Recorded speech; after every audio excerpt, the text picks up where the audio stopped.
ये नहीं है कि डोमेस्टिक वायलेंस कोई नई चीज़ है। सालों साल से ये हमारे समाज में चलता आ रहा है। औरतों को मारना, पीटना, उन पे जुल्म करना ये तो हर घर की कहानी है, चाहे आप हो या हम हो। अब कुछ लोग कहेंगे कि नहीं यार, ये मेरे घर में नहीं होता। पर 90% औरत आज डोमेस्टिक वायलेंस का शिकार है। रेप अगर कोई लड़की का हो जाए तो उस पे बवाल उठ जाता है।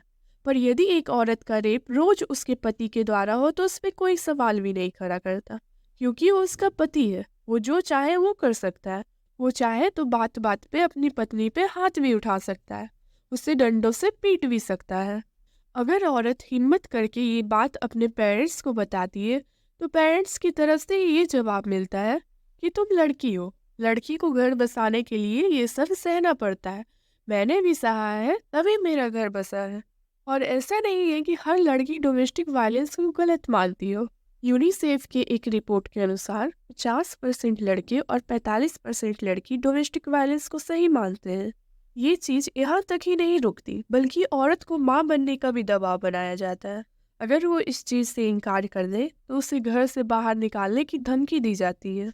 आज भी अगर लोगों से पूछा जाए कि उनके लिए उनकी पत्नी क्या मायने रखती है, तो उनका जवाब होता है, पत्नी रात में बगल में सोने के लिए, सुबह से शाम काम करने और बच्चे पालने के लिए होती है।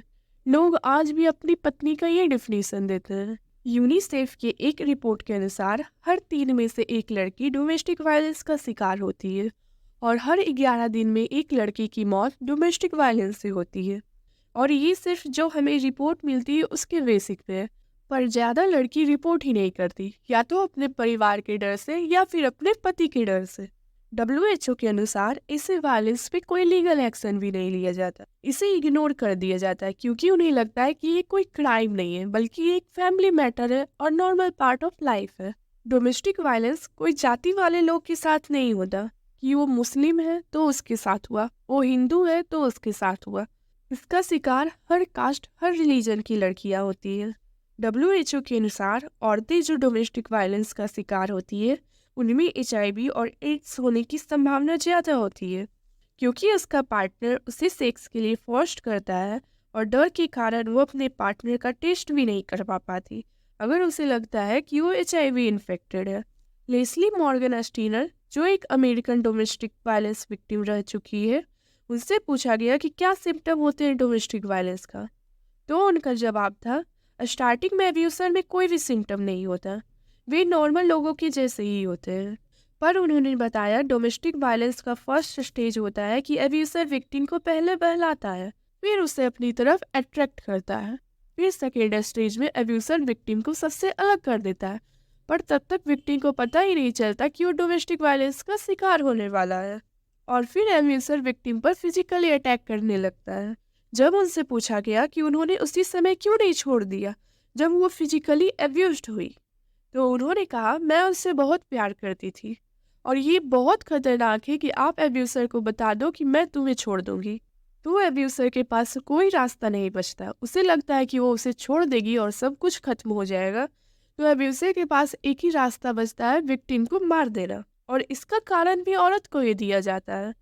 यूनिसेफ की एक रिपोर्ट के अनुसार 52% लोग मानते हैं कि डोमेस्टिक वायलेंस का कारण औरत होती है।